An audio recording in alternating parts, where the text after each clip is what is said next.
In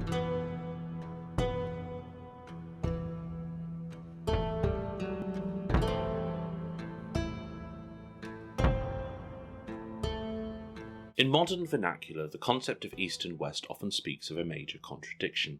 Ask someone to sum up this opposition, especially in the racially charged politics of today, and they would relate a major philosophical rift between the two, that East and West are not merely geographical terms, they are also modes of thinking and feeling, modes so different as to be virtually irreconcilable. But as the West pulled away from its religious governance over the past 4 centuries, and the East, in particular Japan, has done the same, whatever dichotomy that existed between the two has become, as described in the myth of Asia, less profound, indicative less of different orientations than of different stages of development towards similar norms. Japan is still regularly presented through Western media as an alien, even mystical land, in much the same way as it has been since the 18th century, despite a narrowing of the technological, economic and political divides between East and West. To many, it is the home of vending machines that dispense used underwear, kawaii, sushi and cosplay. Shown in a vacuum, bereft of cultural or philosophical context, it is no wonder that many Western observers might use such cliches to evoke Japan as a bizarre and wholly different country. However, like most impressions taken at face value, appearances are deceptive. For instance, kawaii culture may appear a surreal and oversaturated devotion to the adorable, but it originated as a powerful counterculture movement in which teenage girls could separate themselves from the strict roles society was pressuring them compulsorily to take. This was then adopted by the student rebellions of the 1960s, from where it eventually morphed into the kawaii with which we are familiar today. When considered in its original context, it more closely parallels a number of recent movements such as Me Too and Time's Up. Other similarities such as this between East and West aren't hard to find if one is willing to look. This is at odds with the hazy mirage and the distance with which we often equate Japan. As we drag our perceived borders in tighter, to suppose that there are major correlations between East and West is quickly becoming a problematic supposition. But these similarities exist everywhere.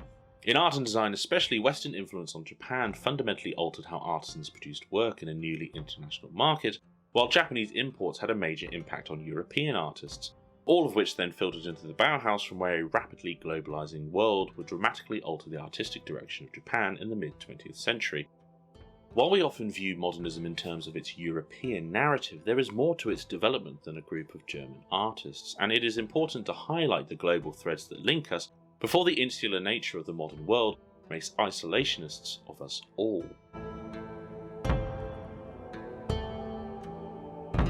When Commodore Matthew Perry anchored his 4 warships across the Tokyo Bay in July 1853, the development of cultural relationships couldn't have been farther from his mind. His only interest was opening Japan as a port for fuel and provisions for Pacific merchant and whaling ships. Parading his ships up Uraga Bay was little more than a demonstration of the immense naval power that might be unleashed against the Japanese if they refused to end their long self-isolation. In the aftermath, Japan underwent an intense period of modernization as the country reluctantly welcomed foreigners onto the archipelago. Chief among these updates was access to Western technology that allowed Japan to modernize its military and to rise quickly to the position of the most formidable Asian power in the Pacific. This, in turn, led to significant increases in wealth thanks to trade with America and Europe, and radical changes in fashion, economics, and warfare. While Japan reaped the rewards of opening its international borders, for many Europeans it was the mystery, the sense of Oriental exoticism of the country that proved the most powerful allure. Orientalism, of which Japanism is but a part, originated in the 18th century. It was not as an interest in the Far East, but rather as a response to European powers warring with the Ottoman Empire. However, as time went on and the mysteries of the Middle East were slowly unravelled, fascination moved further east. Once Japan opened its ports, Westerners clamoured to claim artefacts of this strange and distant land in much the same way as they had done with Persia and Egypt. Within a short span of time, Asian ceramics became the centerpieces of many art collections. The kimono was of particular interest to Europeans. Artists such as Rossetti and Klimt amassed extensive collections which became prominent motifs in their work. And though there is a long history of the West treating artefacts of other cultures as collector's pieces, there was something else that drew Europeans to Asian art, the hope of a more spiritual, more expressive idea of design. It was perhaps this line of thought that drove artists towards one Japanese medium more than any other, the ukiyo-e, a type of woodblock print. Ukiyo-e typically portrayed everyday events such as market day, people drinking or taking a bath. It is ironic perhaps that the obsession with ukiyo-e drove prices of specimens to such exorbitant highs in Europe, as they were mostly seen as cheap throwaways at home. Indeed, they may have originally entered Europe as wrappings for more valuable pieces. However, as trade swelled with Japan and Japanese art appeared at many exhibitions of the time, the popularity of ukiyo-e only grew. Within them, Western artists found something they had been lacking. Much as photography was showing artists how a moment could be captured, the everyday goings-on depicted in ukiyo-e and the many new perspectives from which these daily habits could be viewed showed artists like Degas and Monet how to capture life. Artists finally left the studio and painted in the open air rather than taking sketches, and pursued visual reality in terms of transient effects of light and colour instead of the flatness of traditional painting.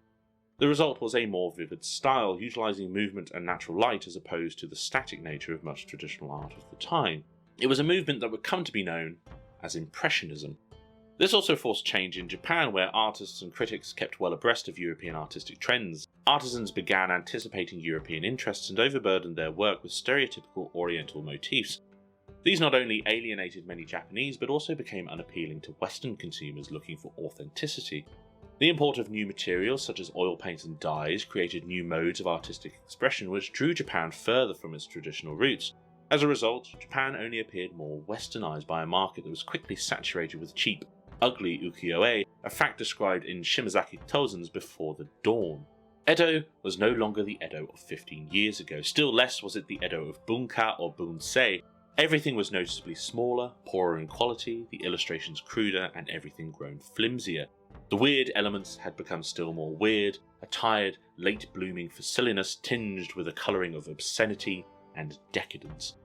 Many later prints felt crude in comparison to even the cheapest traditional efforts, and though ukiyo-e had fallen out of favour by the beginning of the 20th century, the effects of those early pieces were still being felt throughout Europe and Asia. The Japanisme that had followed the opening of Japan had pushed the art of both regions inexorably forward, and as the art world became steadily more mechanised, the late Impressionist artists were at the heart of efforts to create new forms of artistic expression through the use of machines. Though it appeared Japanisme had become less pronounced, it was the artists who had incited the craze and their students that founded the Werkbund in Germany, morphing it into a new form that would eventually come to be known as modernism. The founding of the Werkbund brought artists together from all over Europe, and while a thirst for the exotic no longer appeared to fuel efforts to modernise the artistic landscape, those artists that formed the precursors of the Bauhaus were intimately familiar with the Asian ideals that pervaded artistic trends of the late 1800s. That many Werkbund artists went on to teach at Walter Gropius's Bauhaus led to a range of ideas and teaching styles emerging at the school, some traditional and others radical, but with so many artists influenced by Japanisme in residence, there existed what Helena Kapkova calls a concentration of a tendency that had already existed in the work of an international body of artists. In other words, the Japanisme of the Impressionists endured, enhanced to become a cornerstone of the burgeoning modernist movement. It is only natural then that Japanese students felt so at home at the Bauhaus.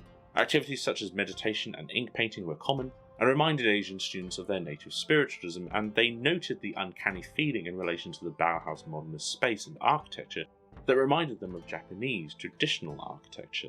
Indeed, though the Japanese students at the Bauhaus were few, their presence and easy familiarity with much of the cultural and spiritual background of this new modernist movement cemented what Bruno Tort would later communicate, that the exotic no longer existed in Europe for Japan, or in Japan for Europe.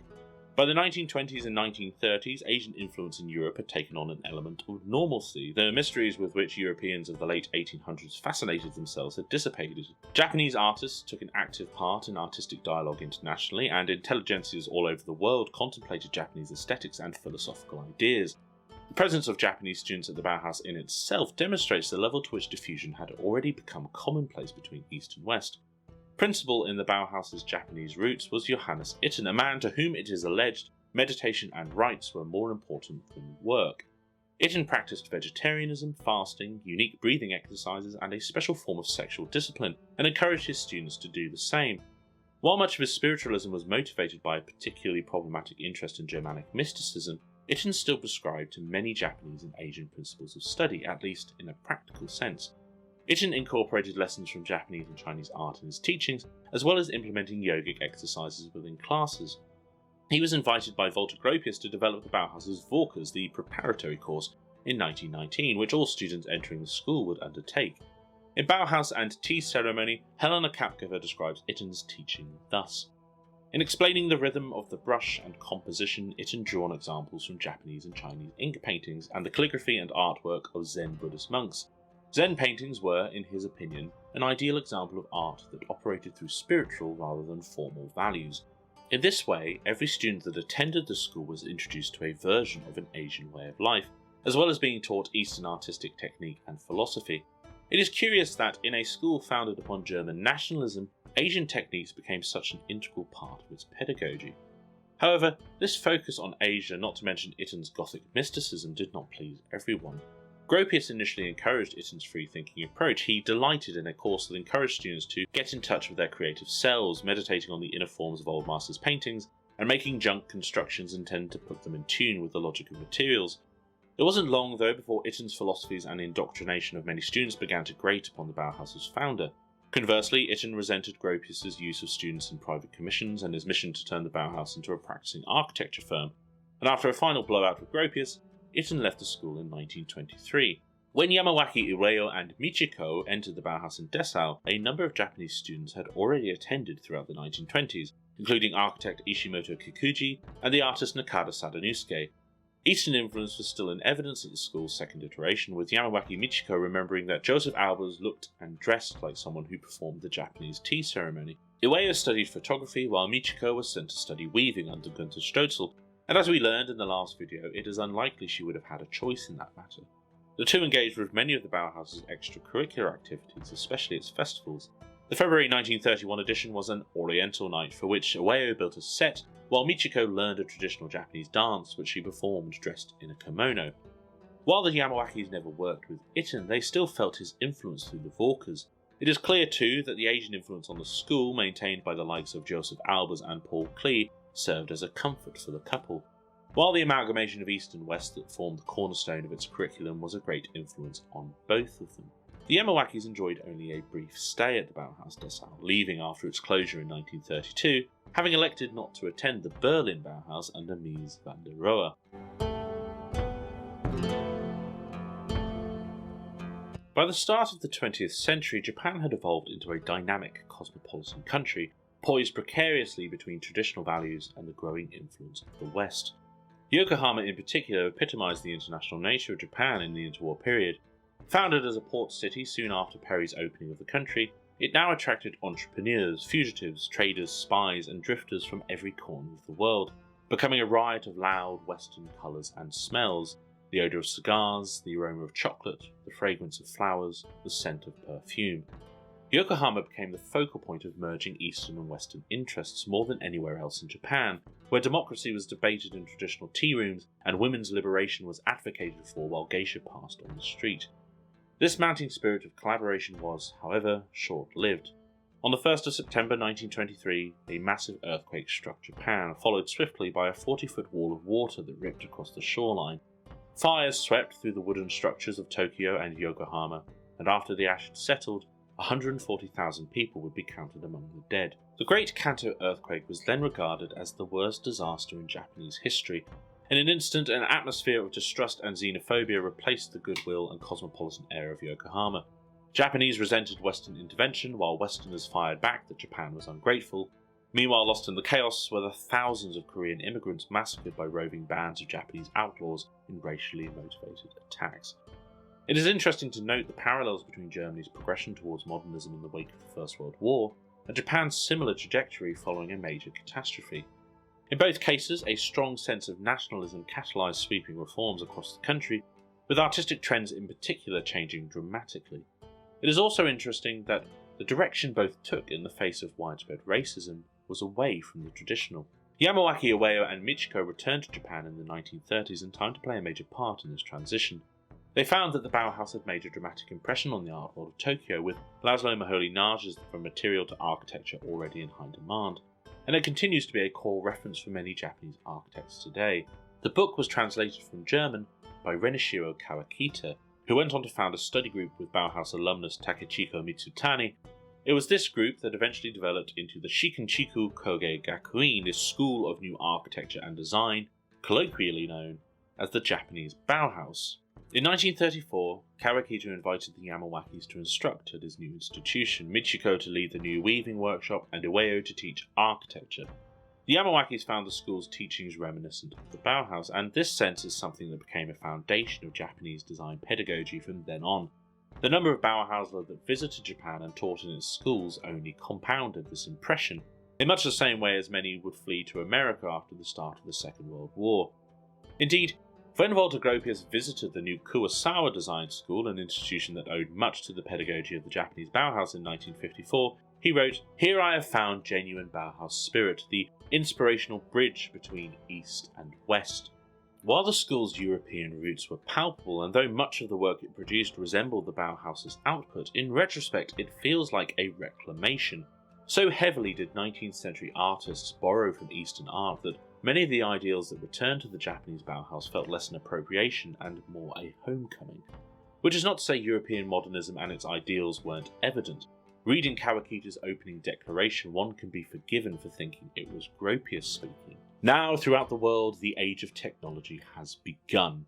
All crafts and sciences are firmly and technically integrated. We appeal to the masses from the midst of these new crafts and sciences. Here, new architecture and crafts are elevated by easily understood illustrations, in which the myriad difficult and circuitous expressions of mathematical equations are cancelled out.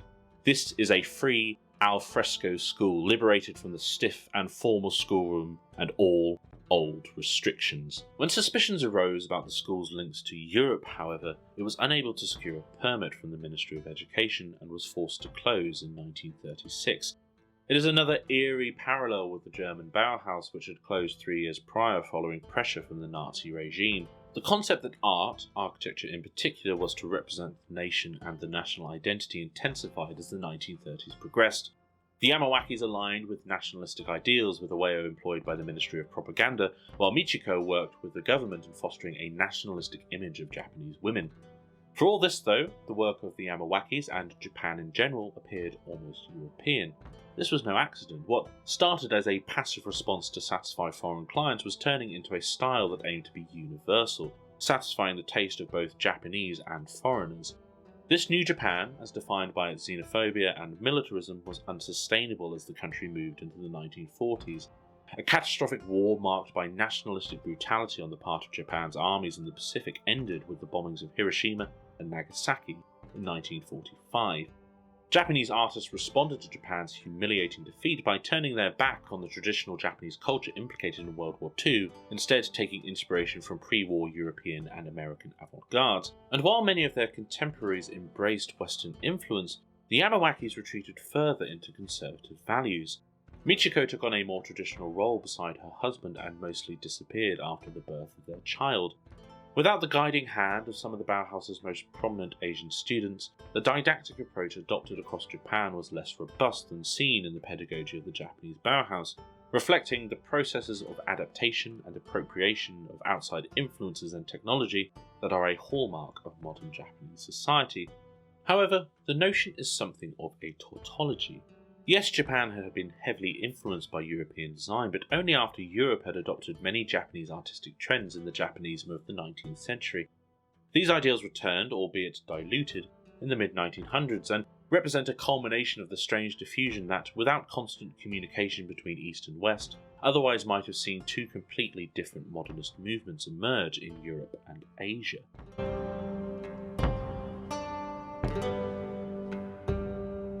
It may be a popular idea to suggest that Japan is reactionary to external trends, especially since the American occupation, but it is somewhat lazy to brand its assimilation of European artistic conventions as appropriation, whether the connotations are negative or positive. The westernization that has been a hallmark of modern Japan was less a casual borrowing of ideas and more a case of diffused knowledge, mostly the result of European colonialism, and an assimilation by Japanese of the universal ideals of modernism, a process that today would be seen as globalism. That the integration of Bauhaus ideals was so easy for Japanese artists is simply testament to how Japanese influence on the West had created the first truly globalist art movement, one that would eventually be christened early modernism.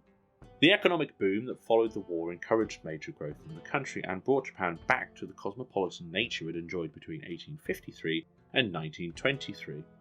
As the bubble extended into the late 20th century, the influence of the Bauhaus continued to show in the work of influential Japanese artists such as Taichi Naito, Kenzo Tange, and Kazuo Shinohara.